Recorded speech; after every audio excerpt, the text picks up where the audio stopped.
Go for it. Hey everybody, this is Fernando from the Rollback Podcast. And today is Monday and we are reviewing conversations or confessions? Conversations with a serial killer. Conversations with the serial killer, John Wayne Gacy. Now, Eddie idolizes him. It's very weird. I don't. He's definitely the funniest clown I've ever heard of. I'm against murdering young men and burying them under my house. Eddie is all for this. So if you have any complaints, here is his address below. Hey, man, whatever floats your boat. I'm not gonna judge. I'm not gonna shame anybody for what they're into. All right, Eddie. How did you choose to watch this, or had you heard about John Wayne Gacy beforehand? I knew he's one of like the serial killers, like Ed Gein. I thought you were like gonna Ted say, Bundy. "Oh, he's one of my idols." No, my favorite serial killer is the Zodiac. Eh. I was really like serial killer. I was stupid when I was younger. You fucking know this. When I was like 8 years old and I was watching those FBI Yeah, you used to get in documentaries. guys' vans and they bring you back because you get all handsy on them. Jesus. They'd be like, dude, can you chill? No, okay, let me tell you a I story how wouldn't actually molest you, stupid I am. But you're just making this real weird. Jesus. No, I don't want a relation with you. You're 10. What's it called? No, look, let me tell you how unbelievably stupid 8-year-old Eddie was. I used to watch those documentaries, but I would take notes because I was like, maybe I can figure out who the Zodiac Killer was. I can be the one to figure it out. So I would rewatch it over and over and over again. Jesus. Because I couldn't record it. So I'd be like, maybe this is the clue they missed. Like my dumb 8-year-old ass thinking, oh, maybe through this. God. Anyway, John Wayne Gacy, the scariest clown since Ronald McDonald. With a pretty high, I think he might have the highest body count in the history of like murders in the US, I think. It was like what, 30? 33, I think. Yeah, 30 fucking buried under his house. Yeah. And this, so you saw the movie, you've seen I assume other documentaries, you've seen other stuff? I saw maybe a couple like other like small documentaries. I had heard about him. There is a movie. God willing, I can remember the name. But while I'm Googling this said movie, that's how I heard about him. And movie, same thing. He's like with younger dudes, and he's like, "Come on, dude," or like even just his whole thing was just getting guys to work on his house, and it was usually like younger teenager guys that were runaways that were just looking a way to, not die. And the thing is, man, it's not like he started these murders out of nowhere. Like it was over the span of about 6 years that he killed like 33 young men. Yeah, and he only got caught by a bullshit reason. He was like a politician, or not politician, but he was like in with a bunch of politicians. He was a low-level politician, yeah. Gacy, that's the movie. Came out in 2003. No, who was in it? I've never seen that one. Let's see. Mark Holton as John Wayne Gacy. Kind of looks like him. Adam Baldwin as John Gacy Sr. But it's pretty much like who's who of like background actors. Like there's really no one that you're like, oh, that guy. But yeah, other than that, there's really no one that's stands out. This guy, he so was this the guy that was famously made clowns creepy? Is this the one? Because I know there was like clowns were always creepy before this. But but like didn't they used to have them like kids parties? He would use clowns as an excuse to like, well, what they say, like he would get on women's laps and like he'd grope them. And he's like, what? I'm a clown. Or he had his shitty Midwest accent. Oh, look, I'm a clown. Honk, honk. God damn, Ferny. But yeah, no, fucking this guy, he used clowns as like he was just supposed to clown to grope the women, be weird with the guys, and he was just all around a weird dude. Pretty much. And I don't know how anyone like didn't think that this guy was odd just from the way he would act or the way he would present himself. But nonetheless, this documentary, the big thing that stands out, because this is not the first documentary by any stretch. But the big or thing the that's last. no, there'll definitely be more. But the big thing that makes this documentary stand out is one, never before heard archive footage and audio from John Wayne Gacy himself, and a first-hand account from one of his survivors, that 60-year-old man that yeesh, that was. Which one was it? The fucking dipshit who stayed the night with him? Yeah, I think that's the Fuck first that time guy. That guy's a fucking dipshit. First of all, he's 18. I He's know this stupid and sounds 18. horrible. Let me explain myself. If my buddies were like, "Hey, we're gonna take off. You're gonna stay here with this guy that you don't know." You know what? Fine. Maybe he's a cool guy. He's buddies with my buddies, so maybe he's a cool guy. The first instance, this dude is like, "Hey, pull out your fucking pants and whip your dick out. And if you don't, I have a fucking knife." And then he's like, "I'm just fucking with you, dude." I'm like, I'm messing with you. I'm not gonna kill you." That first instance, I'm out the fucking window. Why are you laughing? Don't hide your laughter. Because it's true. Like, it makes I'm out the fucking window. Why the fuck? I'm not gonna stay the rest of the night. Oh, and then look what happens again. He wakes up. John's there fucking touching his foot. And he's like, "Hey, whip your dick out or I'm gonna fucking cut you." And he's like, crying. "Fuck you, stupid. You're in this position because of your own stupid acts." And then next thing you know, John's like, "I'm fucking with you, dude. I'm not gonna do anything. I'm not gonna kill you." And then he leaves again. And Numbnuts stays the rest of the night. He's like, "I watched that door until the sun came up, and then I woke up John and I was like, we're getting out of here. We're going straight to Chicago." And then John on the ways over is like, "Hey, if you fucking tell anybody about this, I'm gonna have someone show up at your house and kill you." Bitch, I would have been gone after that first instance. I would have fucking strangled him in his sleep. You're not wrong. Like, I have no sympathy towards that man whatsoever. But like, it's fucking true. Like, why would you stick around? That just obeys common sense. I think like fucking even you know what that reminds me of? It reminds me of the dad from, I don't know if you've ever seen In Plain Sight. No. It's a documentary. It's fucking hilarious. I know it sounds wrong. Trust me, when you hear the premise, you're gonna be like, "Why is that fucking hilarious?" Well, I'm about to tell you. In this documentary, it's about a woman who is severely molested by her neighbor, and her parents, pretty much allow this the entire time, through him saying that his therapist says that he should be able to do this.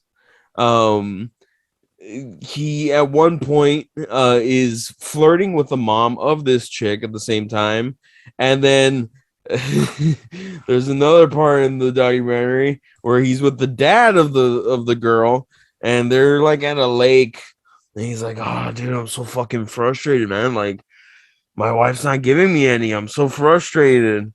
And the dad is like, "That's cool, man. That sucks. That's cool." And he's like, why don't you reach over here and give me old Tuggy?" And the dad's like, What? And the dad ends up giving him a Tuggy. Let me give you the cliff notes. What the fuck is wrong with what? The dad gives him a Tuggy. He bangs the mom. He molests the daughter. And this is all. He bangs the mom after he molests the daughter. Just throwing it out there. Yeah. What the fuck is wrong with people? That part of the dad giving the dude to Tuggy and the dude not jumping out the window of Gacy's house, definitely top 2 hilarious moments in a murder documentary. Jesus Christ. Hey, man, that dude deserved it. He was asking for it. Okay. Let's fucking Jesus Christ. All Oh, right, like so you would stay there the night? fuck. Oh, okay. My dumbass would have stuck around in general. Like, I don't fucking know this dude. No. Then again, okay, the only reason I can excuse him staying there the night is because he said, and unless I'm misquoting, I might be wrong. He said, okay, I had two choices that night: go home and drive in a winter storm with two drunken idiots driving, or stay at this dude's house. My choices are either I die on the road or I stay here. Stay here. I get that part of it. But also I guess back then, like I don't know, man. Like I can't come up with any good reason as to why he stayed there after like the He first incident. wanted dick. That's why. I wouldn't be surprised.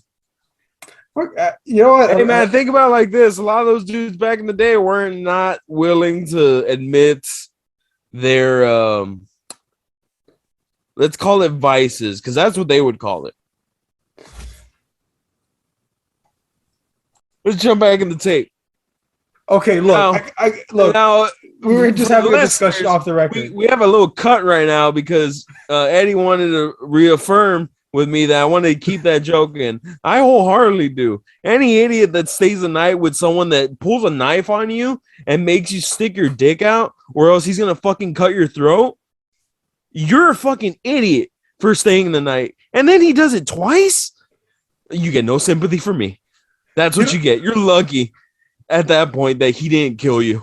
You know, part of me wants to say like, well, maybe he was stupid and young and 18, but like, I gotta think like fucking 10-year-old versions of us would have been like, yeah, no, we're out of here. Like, we would have. And honestly, the topic of whether this man is questioning his sexuality is prominent because they even say in the documentary that being gay back then wasn't something that was looked at as being openly accepted.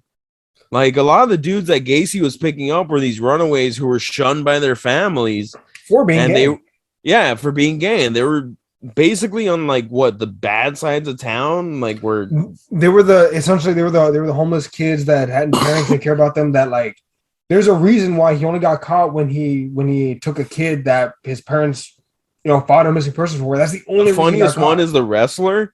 Like, I took him down, right? Yeah, where he's like, hey, let's put some handcuffs on. And the fucking wrestler is like, I'll just double leg you and fucking take you to the ground, stupid. Gacy plays it off like, that's what I wanted you to do. Well, Gacy, he gets the cuffs on him. The wrestler gets out of the cuffs, double legs him, and then gets the cuffs on him. And Gacy kind of looks at him in like a pissed off, angry thing where it's like, you're not the first one to get out of the cuffs, but you're the first one to get them on me. Like, almost like he's like, you're lucky, like, I'm not going to murder you. I think that ruined the thrill for him.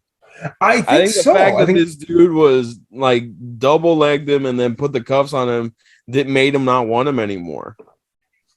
Because Gacy, he would always go for guys who were smaller. He didn't like challenges. No, he famously, all of his victims were guys that were smaller, that were lanky, that they couldn't. Yeah, and he was a fucking big dude himself. He was like what, 300? Easy 300 pounds. I don't know if they have his measurements on here, but he's only about 5'10", but the dude was at least 250. That's weird. Hey man, whatever measurements they want to put on Wikipedia is their thing, not mine. But no, the fucking dude was a psychopath, and any fucking dude that like got lucky enough that was the worst thing that happened, that he made you whip his dick out. Like, you're lucky that was the worst thing that happened, especially with the fucking 30 plus bodies hidden in his crawl space. Yeah. I mean, his crawl space, dude. The dude, I legitimately dug under his house and hid all his bodies. They said that as they were going down and excavating, the bodies were gradually in worse and worse states of decay because of how long they had been there. Yep. At one point, I think one of the like worst, like Jesus, was when one of the detectives was taking a body out of the ground. He's put his arms around the back of the kid's body. He stuck his hands in the kid's rib cage and pulled him out, and he wasn't able to get the whole body out, only pieces. Like, Like Yeah, I can't imagine what that does to you as a cop, like to go through this. oh, I'm sure they all like were fucked up clearly after this. And did they any of them go to like therapy? Probably not. They They probably should probably have, man. all swallowed this down and like just lived with it. I'm sure, like there are accounts, not in this case, but I know with the Ted Bundy case and there's some other bad ones I can't remember, where cops have just straight up, oh, Dahmer? Son of Sam, the one of the lead detectives on the case actually drank himself to death and put a gun to his head, and he said because he was scared the dude would get out and go after his family. So to him, by killing himself, by ending his own life, he was making sure his family would be spared if the guy ever got out. That happened in some other cases too. I think the toy box killer beat the toy box killers. Same thing. The toy box killer. Which one was the toy box killer?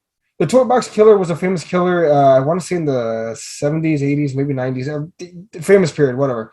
Where they would get girls, not runaways, but also like the hitchhikers, put them in a room. Sometimes in a house, sometimes in the back of a what do you call it, in the 18-wheelers. They had a torture chamber, but they would record everything like in ugly detail to a point where there's a famous audio tape of one of the girls screaming as she's being beat to death with a sledgehammer. They played it in the courtroom, and like multiple people passed out. People had to go to therapy. Like it was the only chunk of the recording that they played. It was only about 2 minutes worth. It scarred every man, woman, every person in that room. Like reporters refused to go back and cover that case. Like hearing stuff like that, seeing stuff like that fucks with you. I can only imagine like what the guys working on this case, what they went through, what they like mentally. Oh, finding all those fucking bodies and then just like having to deal with that shit. And then this guy's in the interrogation room bragging about all that shit. Well, he even says like they play off his confidence, like that wasn't mine. I don't know about those. Like someone stashed him there. Like the gall on this guy. Dude, and then this fucking guy had the audacity to be like, I'm not gay. Like, do you think that he wasn't gay, that he was just, it was just for power, or do you think he was gay and he was just really suppressing it, and those suppressions took it out on young, innocent fucking gay dudes that were just looking to live? I think, and I'm not a psychologist, but here's the thing. From what I understand, he never got the approval of his dad or his father-in-law. Father-in-law probably to a lesser extent, but I think he was trying to make those kids that were young, that were gay, the kids that were that his victims, make them feel the way he was felt when he was a kid with his dad not like loving him or looking down on him and stuff. I'm gotta assume it was that. Maybe that does play into the fact that maybe he was gay, but like that's a lot of shit with serial killers that were all bitches in their actual lives, and then they took it out on innocent people that weren't expecting to be murdered, like Dahmer. Mm-hmm. Like Dahmer was one that his dad was a fucking asshole to him, and then he took it out on innocent gay dudes that were just looking to have a good time. You know, I wonder how many of these killers that were never caught. Also, because these are only the ones that got caught. Gacy, if he hadn't gone after that one kid that had a family that loved him, if he had stayed on his pattern of like only runaways, only kids that have no family, you know, the ones no one will miss. You think his favorite song was "Runaway" by Bon Jovi? He would be singing it the entire time. But ooh, little runaway. Don't laugh at that, Eddie. What's the matter with you? You have no idea. Don't laugh at that. So fucking much. Oh my god! But no, this documentary. Like, do you watch a lot of other documentaries? Are you a fan of true crime or not really? A little bit. It just really depends on the subject. The last one I saw was the Jimmy Savile one that Netflix did, and even then, I thought like that one was watered down compared to the actual story. It just really depends, and with murder documentaries, it can go one of two ways, and unfortunately, it's either extremely detailed, where it's like, all right, chill on the details, or where it's watered down, where it's like, no, you need more details. What's called? This is his second one. Confessions with a serial killer. A conversation with a serial killer, Ted Bundy. Then he did this one, John Wayne Gacy. There's expectations he'll be doing another one, possibly with a Unabomber, or maybe with another famous like multi-person serial killer. Um, It's projected to come out in about 2 years. Is there anyone? It's going to be a weird question. Is there anyone on your like wish list that hopefully like maybe you can do a documentary on? I mean, honestly, man, out of all these serial killers, it's all the same shit. It's all these bitches who were picked on in their early lives, and then instead of having an outlet to, well, they had an outlet. It was just a really horrible outlet. Instead of having somewhere positive to look towards, it went horribly wrong. And a lot of these times, these people were just sociopaths where they don't have a sense of empathy. They don't have a sense of sympathy. They fucking have no problem murdering someone. Um, is there anyone particular that I want to see? There's really not. I mean, I can't really think of anybody particular. I thought the Jimmy Savile one would have been one, but they kind of watered that one down. So I'm kind of like, yeah, I mean, there's really not anyone that I'm too game to think about. What about you? I think the Toy Box Killers. I think I want to see more on them just because like you talk about depraved. These guys didn't just murder their victims. Like they made it slow. It was horrible. It's like what I want to know the psychology behind them. I'm looking up the director of this documentary right now, Joe Berlinger. He actually also directed the Extremely Wicked and Shockingly Evil and Vile. That's basically the Ted Bundy, the one with Zac Efron. Look, see, a lot of people hated that one. I thought it was fine. You know about one of the controversies about that film was the fact that they were like, "Oh, you're making him seem all like charming." That's what he was. And the director said that's the point. If you think he's charming, you would have been one of his victims. Like that Yeah, was like that was whole his point reason for is it. that's who he was. Yeah, like that's how he was able to lure people in. I don't understand how the fuck John Wayne Gacy was able to lure so many people in though. Like, what the fuck was his angle? Fat hog. That's how. Ugh. No, it was money, dude. That's true. He was probably offering these dudes like a fuckload of money. Just like do some And minor work on his house. yeah, and they were willing to do it. They were like, all right, this dude's offering me all this money. Fuck yeah, I'll do it. Oh fuck. Well, he had 33 victims, 33 teenage boys and young men. I believe I think 25 of whom have been identified, but still there's a good chunk that are not, unfortunately. Oh yeah, I'm Uh, pretty sure a lot of the bodies were just they were extremely like fucked up yeah, and yeah, they had no 28. dental records for these runaways Yeah, that 28 they couldn't were fucking do identified. anything. 28 have been identified, 5 are still pending. But now, since 2011, there have been like renewed efforts because of like Ancestry.com and all that. You can match DNA. They're still trying to do it via dental records and DNA. They've actually excavated the 5 bodies that haven't been identified yet. Ran the DNA to try and see if they can get a hit on anything. Which, man, I cannot imagine. Yeah, I mean, it's a fucking interesting thing, and I don't know. The thing about these serial killer documentaries is that I get what you're doing, but it also like it's gonna also lead to scrutiny because you're putting a shine on this person that shouldn't get this shine. Like the stupid chick and the fucking guy on the HBO documentary, I love you now kill yourself or I love you now die. The one where she kind of encouraged her boyfriend to commit Oh, suicide. dude. I know it's fucked up to say. I laughed so hard at the text messages she was sending him because they were so out fucking rageous. What? So, but like, what was she telling him? Like, I She love you, was not like, Facebook, or what?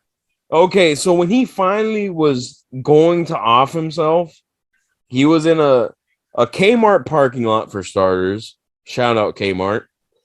And he had I want to say a generator, a gas powered generator in his truck, and he had it going. So he was gonna do the monoxide poisoning, Yeah.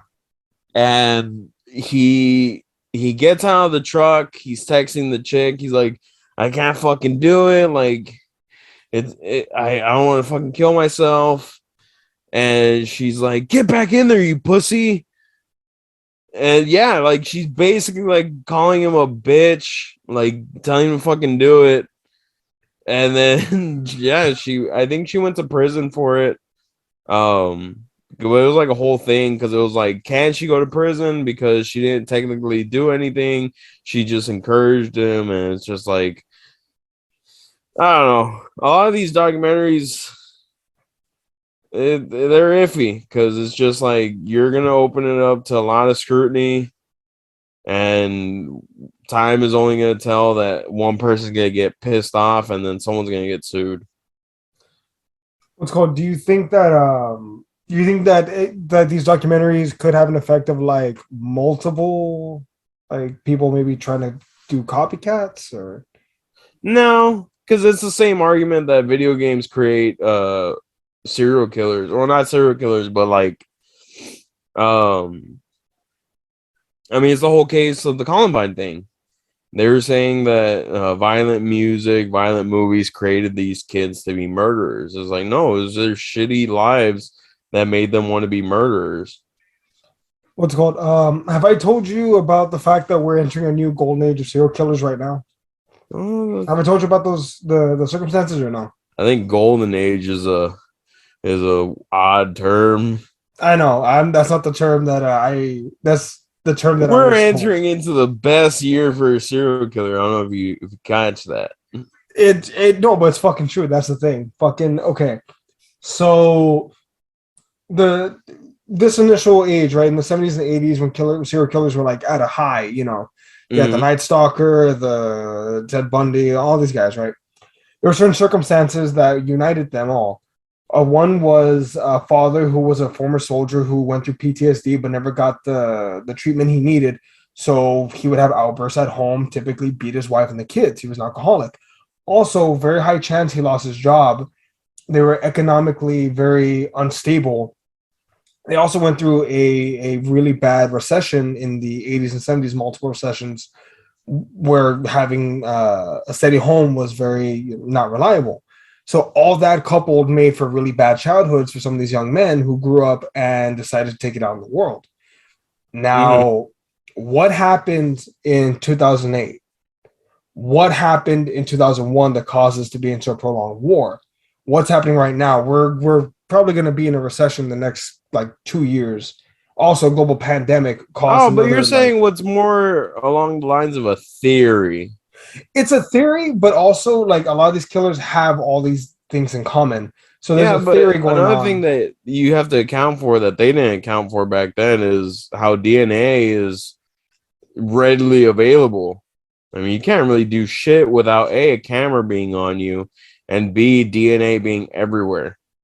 Well, not just that, like, okay, there's, and I'm knocking on wood, school shootings are unfortunately more prevalent nowadays than they ever were before. Like in the Yeah. past 10 years, they've been more than there were in the past like 30 years before that, right? Mm-hmm. Maybe these killers that would have been mass murderers now, like, one victim, they're snapping, but now they have access to these weapons. They're in high school. They're like, you know what, fuck it, let's go now. And they're taking out innocent victims that shouldn't be killed, in schools and stuff. That's the thought process. Why are there so many mass shootings? Well, these are the same kids that would have grown up to be, the next generation of John Wayne Gacy, of Ted Bundy, and all these other guys. I So, mean, so that's the theory. yeah, maybe. The shit. Only time will tell, and hopefully that theory's wrong. But But I think it's more so like those guys had zero empathy or anything. They were sociopaths. And these kids aren't so much sociopaths as that they either went through something traumatizing and then it was exasperated at school and they want to make people hurt like they hurt. But I don't think it would create another like serial killer epidemic. I hope not, but shit, dude, we're gonna find out. Yeah, anything else to add on this topic? Any other thoughts or anything? I mean, as far as serial killer documentaries go, I mean, it was good. It was decent. If I had to give it a rating, if anything, I mean, I'd say it's watchable. Yeah, same thing. When I did a video review, and I'm like, I recommend you watch it, but like, it feels weird to give it like an A or like a 10, or it feels weird doing that. But yeah, shit, that was. I love this documentary. It's my favorite thing ever. I go to bed watching it every single night. It puts me to bed. That's a soundbite. Yeah, Jesus. All right, well, that's gonna cut it for this episode of the Rollback. The conversations with the serial killer, the John Wayne Gacy tapes. Yep. Check out Wednesday Rewinds. Ferny is gonna have a review very, very soon. Anything else you want to plug? No, that's pretty much it. I'm gonna try to get another review for The Godfather, the Mario Puzo The third version, one? the newest one. Yeah. The offer is coming out soon, right? Huh? The offer is coming out too, right? Very soon. I think it's on. I think they're already released an episode. Really? Oh shit! I gotta check that out then. But yeah, I want to check out the reimagined version. Want to see what the whole hype about that is. No, let me know if it's any good. I'll rewatch it. The third one is terrible. I'm pretty sure anything is better than. Oh, cousin, we shouldn't be doing this, cousin. Like, I get it. That's an old Italian thing, but like, leave. Maybe we should leave some things back in the day. Yeah. Okay. I was about to say, yeah. Yeah, that shit shouldn't be a thing. When Michael says, Vincent, he's her cousin, that should be the end of it. Boner. That's what she got right there. It's like boner. Fucking disgusting, Jesus. But no, yeah, just Godfather 1 and 2 review and comparison on Wednesday. Bitchin'. All right, cool. Well, everyone, we'll catch you all some other time. Bye, everybody. Ladders. And let's cut this.